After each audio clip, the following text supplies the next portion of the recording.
Or you're feeling like, hey, I'm driving home. Why is someone cutting onions in my car? Because you're crying. Yeah. But when you do put those things to the side and you just focus on, okay, what are the things that I can control and how can I help this organization and the people inside of it so that they don't get caught up in the fact that those two jerseys just walked out the door and they had no control over that, which is what happened, a couple weeks ago. I walk in on a Sunday after I'd received a couple calls from people who'd come in and stolen a jacket or a hat, and then they just kind of walked out. I have 3 employees. I walk into the store and they all look like, their dogs just got run over. Yeah. And they are absolutely downtrodden. And I'd already looked at the numbers. I knew they were having one of the best Sundays, that we had in a long time. And their focus was on what they had lost as opposed to, the great sales day that they had had. So as you know, Denver has become I'll call it a crime capital. This very studio has been broken into by homeless people, cameras stolen, and the rest. So when I saw a story about an entrepreneur who wanted to make it, a bit more public and try to get something from it, I was amazed. Derek Friedman, thank you for being here. You bet. Happy to be here. So you own Sport Fan, and there's 2 locations in Denver. You have a couple other locations, right? Yeah, so there are 2 right along the 16th Street Mall. There's one right next to Broncos Stadium, and then I have another one down in Park Meadows Mall. Someone forwarded me this incredible news article, and it said that you are now charging a Denver crime spike fee. So you have your sales tax. I go to your place, I buy a jersey or a baseball cap. You've got all the major teams. And oddly, you also have the Broncos, but we can talk about that later. Love to talk about Russell Wilson. Yeah. And are those Drew Lock jerseys flying off the shelf? Or? Yes, we've actually, since he's number 3, we just put Wilson on the back, and now they're really selling. So what made you do this? So I go there, I buy the jersey, I have to pay 8-point-something sales tax, and then you've added a crime tax, a 1%. Why? So, I bought Sports Fan in 2014, and from 2014 until about the middle of 2019, we experienced what I would characterize as normal retail shoplifting, theft. You just expect it. It's part of what happens. It's unfortunate, but it's built into the P&L, into the profit and loss, and you adjust your prices for that. But beginning around the middle of 2019 and escalating, especially in 2020, and then again in 2021, we experienced crime at levels that we had never had. And so there's basically a tripling or so of the level of theft. And that came Tripling? Tripling. That came through an increase in shoplifting, but not normal shoplifting. So when you say an increase in theft, I'm thinking, are guys pulling guns and holding you up for cash? Is that the theft you're talking about? So not cash. It's for the most part, it's just been merchandise. Stealing merchandise. Yeah. Baseball caps. Caps, jerseys, all the things that we carry. You talk about a gun. I think in the story that you may have seen, there was probably the video of a guy who comes in, he shops for about 20 minutes, decides what he wants, grabs a jersey, grabs a hat, and then keep in mind, he's been in the store for 20 minutes. As he's leaving, pulls out a 2-foot-long machete and points it at my employees as he backs out. And so, it's that kind of theft. Yeah, it's that kind of theft. It's, we didn't talk about it, but we also have another store that's called Sock Emporium. We had an incident where on a Saturday, I was processing invoices. I get a phone call from a 19-year-old young woman who is sobbing because someone had just come in with a bag, put a bunch of stuff, a bunch of socks in the bag, and then began walking out, pulled out a pipe wrench, and pointed it at her as he left. And it's, it's that kind of theft. It's also the unarmed theft, which is... You had somebody who just walked in, grabbed things, and walked out like it was nothing.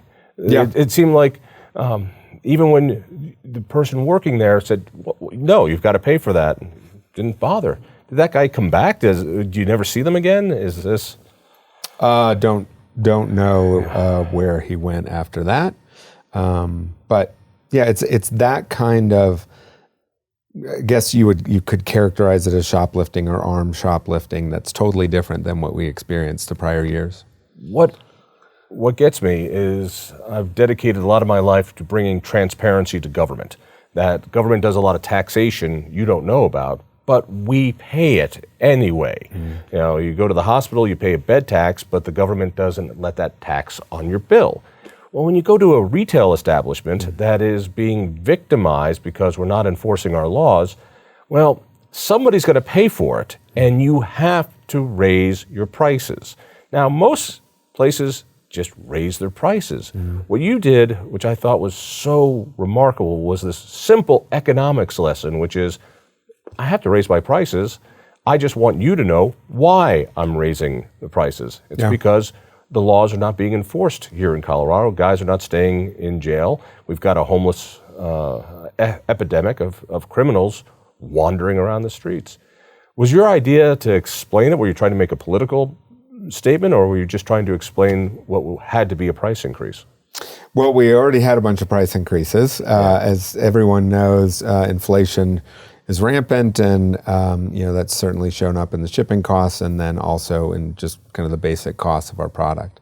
And so, in addition to all that shoplifting I was describing, there were also singular events where people broke in, and we were losing tens of thousands of dollars. And so, tens of thousands. Yeah, in single events. How much would you lose in a year? Six figures. We've gotten to that point. That's incremental. It's on top of normal rates, and so I think there's probably a misunderstanding about, well, how are those costs covered, right? There's normal shoplifting, so then we normally pay a little bit more because of that. I find offensive the term normal shoplifting. Yes, I understand me too, it's a budget item for you. Yeah. I find it just an abhorrent thing that it's a line item on a budget. Yeah, it is. But you live in it enough, and you're the frog in the boiling water. Yeah.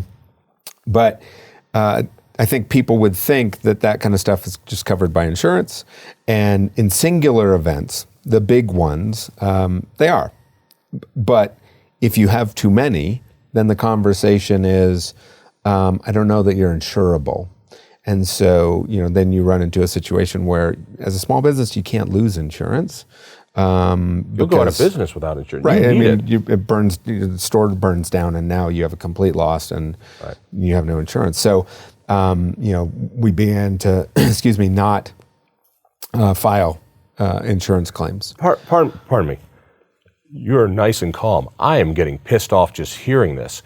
So, no fault of your own, crime spikes throughout the metro area. We're releasing criminals. We're doing sentence reductions. We let homeless encamp everywhere in this city. And because of that, not only do you lose six figures to crime, you have to pay more for insurance. And then, again, it's not like you've been running around, throwing matches on the place to increase you could lose your insurance, which means it all goes down. In the meantime, we haven't even talked. You own this place. You must have a love for it, or you care about it. You have to hire people who are going to have machetes held to their head for jerseys. It's got to get really hard to hire people. This is not a failure of business. This is a complete failure of government. Yeah, when I think about that particular comment through the lens of, what are the objectives of a lot of folks who are in power right now, and I think that some of them are healthy objectives. Gender diversity in the workplace, and equal pay, and those kinds of things, I would be completely aligned with. I can't hire women to work along the 16th Street Mall. No matter how hard you try.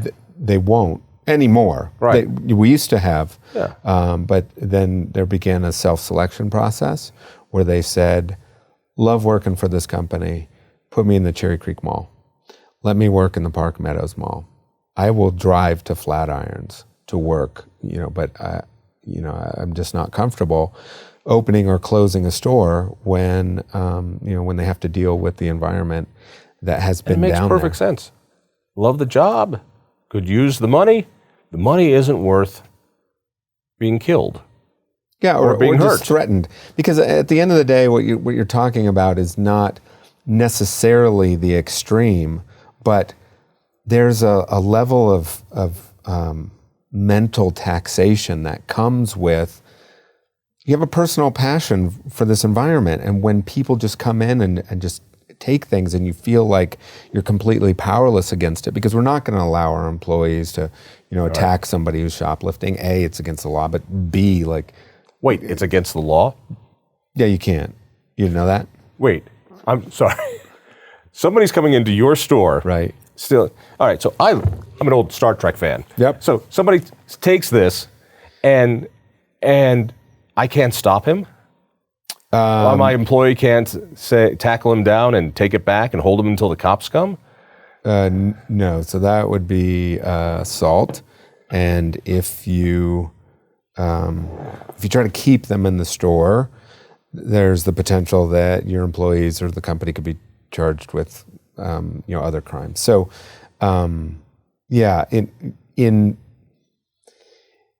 it's particularly challenging for retail employees to do what's right for themselves, for their shopper, for the shoppers and for the company, when there's kind of undue rights given to a criminal. How have your customers taken this? And I imagine you don't have tons of repeat customers. I'm sure there's a lot of kind of impulse buys, and when there's an exciting news about the Broncos, people come down and I'm gonna get my boyfriend that or something like that. Yeah. And they bring it to checkout and they have a little sign, 1% crime tax. Do they get angry? So initially there was a ton of coverage, news coverage on it, and so we had a lot of people coming in who were their focus was, why aren't more businesses doing this? Right. Which, again, we didn't really get to it, but the purpose of the Denver crime spike fee was really about covering costs. Yep. That were all incremental, and the 1% does not get us to covering all those costs. It helps, but it doesn't cover them all. If it was an accurate fee, what would it be? We'd probably need to get between 3 and 5%. Holy because hell! Not only do you have those individual losses and aggregate all of them, but now because we had so many break-ins and all, now there's infrastructure that's there that didn't used to be there, and so now you're paying for security systems and increased insurance, increased employment costs, so that people actually want to work there because they don't want to work downtown where it's dangerous. And you have to have more. You have to have more staff, and that's particularly challenging right now. But in order for the entire group to feel safe and to control the inventory, you just have to have more people, and that to me is the real hidden tax in here, is that you're forced to put a lot more into your expense line because people are stealing stuff, and because unfortunately DPD, who would love to be able to do everything that they should be empowered to do, but they don't have enough people, and the people that they have, even when they catch them. Yeah, they come out pretty fast. And that's that's one of the great I think when I think about criminal justice reform and how it shows up, there's a really, really small segment of our population that engages in crime. And if we're trying to figure out how to enable them to spend less time in jail, and the way that we do that is just give them less time in jail for the same crime, then we're working on the wrong part of the equation.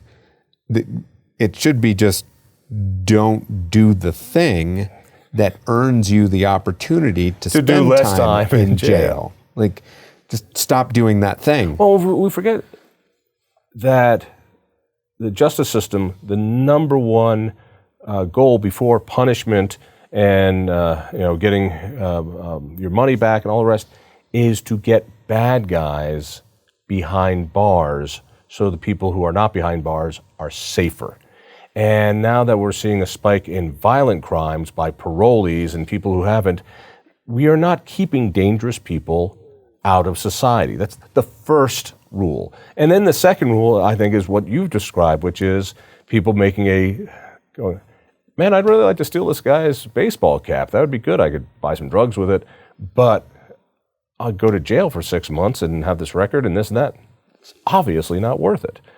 So neither one of these things are happening in Denver right now. Yeah, and it's, it ends up showing up as you characterize it as a tax. One of the reasons why we didn't launch it earlier is because I could have added it within the tax line. But we're a small business. I wanted to make sure that it was separate from the tax so that we're being transparent with our shoppers about what's going on with us and that there's a separate fee. And that took some IT work to be able to have this separate thing that the system wasn't designed for. So we would have launched it, in the beginning, like a year ago, probably. But for me, I'm already paying that tax. In that, I buy your jersey, there's an 8%, 8.5%, whatever it is, premium I am paying for that. Beyond what I see there, you are paying property taxes, inventory taxes, use taxes. Your employees, half of their employment taxes. So, and that's all built into that. It seems like me, the customer, I have paid a ton of money to take care of this crime fee. And boy, wouldn't it be better if I got a rebate? You say it's between 3 and 5%. Great. Take 5% off of the sales tax. Let that fee that you're doing go up there. I'm all for that. Yeah, I mean, if the money that those tax dollars were originally targeted to be spent against, if that was going where it was supposed to go, which is, hey, we're supposed to have this many police. We're supposed to have this many jails. This many jails. A DA's office that is focused on ensuring that there is justice for the folks who have these kinds of crimes and more violent crimes committed against them. Well, then you don't need another fee on top of that, because the money that's already being collected is going to the right to the right places in the enforcement, as opposed to wherever it goes now. I'm not sure. How's the business overall? You doing okay? Doing better. I would say that Russell Wilson getting signed will be especially helpful for our business, and so we're very grateful for that. Those are things that are outside of our control. They end up being a tailwind, which is wonderful. We've had pretty significant headwinds over the course of the last 2 years with COVID, and as much as I think sports are important to our society, and jerseys are really, really great items to have. We were characterized as a business that was unnecessary or not necessarily needed, as opposed to by whom? I think the state and local government decided that liquor stores are needed, pot stores are needed. So Costco definitely needed. Down. I needed. You were locked down while the liquor store and the pot. All right, yeah. You weren't. Now, do you actually, to survive, do you need a cap? Yes. Absolutely. Yes. Absolutely. But obviously, there are things that are far more important. I'm not sure that things that would be characterized as drugs in any form, either alcohol or pot, should have been, but they certainly were. How are your spirits? Honestly, I mean, you've got all these stores. You've got a pedigree in big business. You've got an MBA. you've turned your back on that to become an entrepreneur, which is risk. And I worry that as a society, we no longer celebrate risk. We no longer celebrate people going out on their own and trying to do things and build something. It seems like success is not a thing that we celebrate anymore. But that's a tough, tough job. And now you've got all these stores, and 2 of them downtown keep getting victimized. There were 2 stores that were hit. Yeah. One had the warehouse, and they were breaking in the back and taking stuff to the warehouse. Then the other one's at 16th and Tremont. So that was the one that was hit again. And so it was like 5 o'clock in the morning, and I drive down, and I'm walking around the store. I don't see anything. I'm like, that's weird. And then at 7 o'clock, I get another alarm. I'd driven home. I live in Highlands Ranch.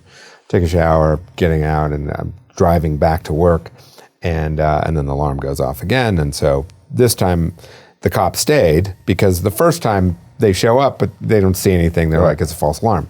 This time he stayed. He actually called me on the way, and he's like, hey, I don't really see any signs of break-in, but there's a jersey sitting right by your door. And I was like, well, I was there like 2 hours ago. And there was not a jersey on the floor, and I didn't take one and throw it on the floor.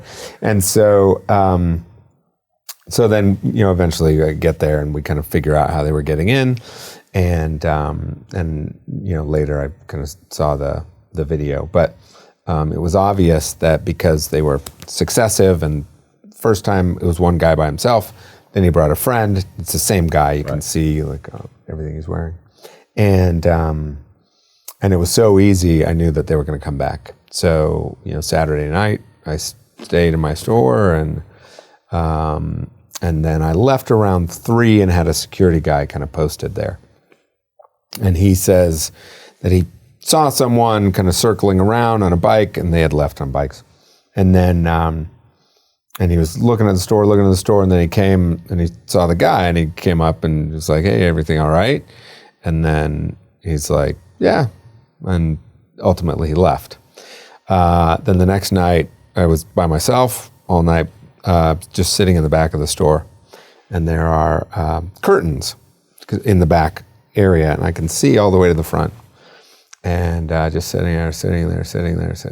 And then 5 o'clock, I see the guy standing there. And he's looking this way, and he's looking that way. Is he outside the store? Yeah, he's outside the store. Okay. So it's a glass door, and you can see in. And I knew that if you stared hard enough, you would see me, because I'm behind curtains, but I can see you, and so you can see me. And so then he starts staring into the store, and then he goes like that. He waves at me. And when I saw him just standing there, obviously my heart is racing, and I had a phone in my hand. I had dialed 911, but I hadn't pressed send. I was going to wait for him to start breaking in. And then he waved. And so I took my phone, and I put it down, and I picked up my gun, because now I have a gun. I put the clip in, I did this, and then he left.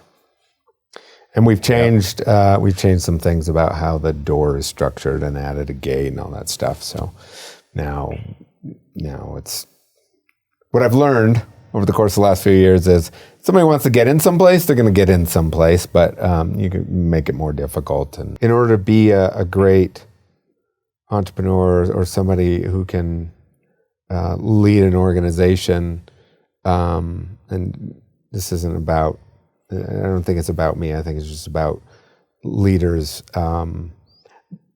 Great leaders recognize that there are things that are outside your control, and when you piece together that idea, and then you take that and put it to the side, because if you focus on that, you're just going to get lost in the morass of, and the frustration. Now, that's not to say that there haven't been moments. Private moments where, it becomes hard. Or you're banging your head against the refrigerator. Or you're feeling like, hey, I'm driving home. Why is someone cutting onions in my car? Because you're crying. Yeah. But when you do put those things to the side and you just focus on, okay, what are the things that I can control and how can I help this organization and the people inside of it so that they don't get caught up in the fact that those two jerseys just walked out the door and they had no control over that, which is what happened, a couple weeks ago. I walk in on a Sunday after I'd received a couple calls from people who'd come in and stolen a jacket or a hat, and then they just kind of walked out. I have 3 employees. I walk into the store and they all look like, their dogs just got run over, and they are absolutely downtrodden. And I'd already looked at the numbers. I knew they were having one of the best Sundays, that we had in a long time. And their focus was on what they had lost as opposed to, the great sales day that they had had. But there's also something beautiful about that in that they are taking ownership of their jobs and the store.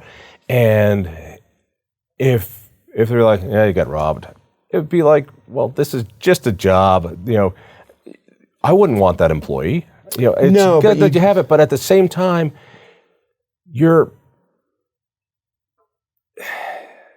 got to feel bad for them, and you got to feel grateful. But that damage, and that's what crime does. This little bit of crime has outsized damage that doesn't show up on a spreadsheet.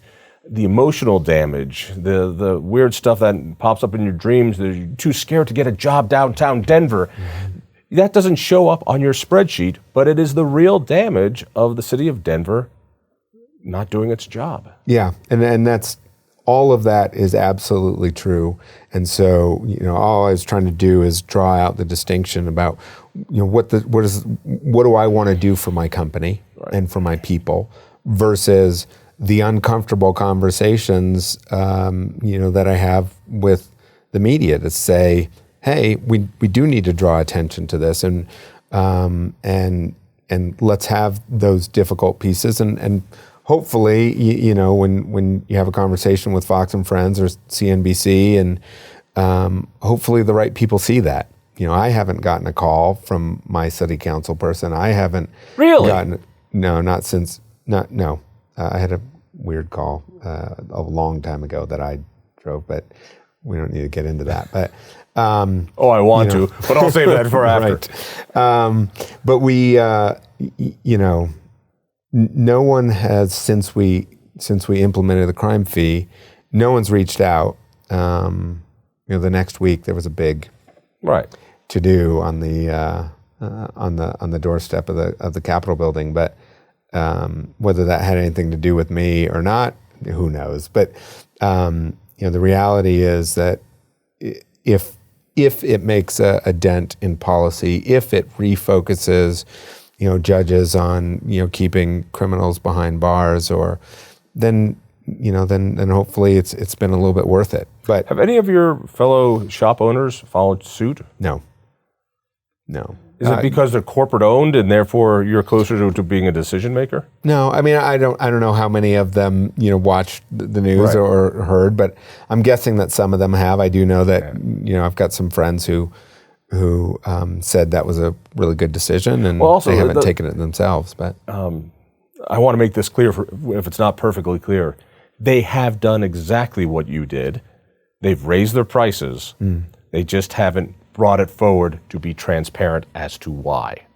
And that's why what I think you did was a real service. Transparency is always a service. If you had to do it over, would you open up these stores in Denver? No one asked me that. All right, let's try. That's a very specific question because it has context to it. You're talking about stores, and you're talking about Denver. Yep. So the last 2 stores that I opened were opened at the end of last year, and they were both in Texas. And so we have 2 stores. How are they doing?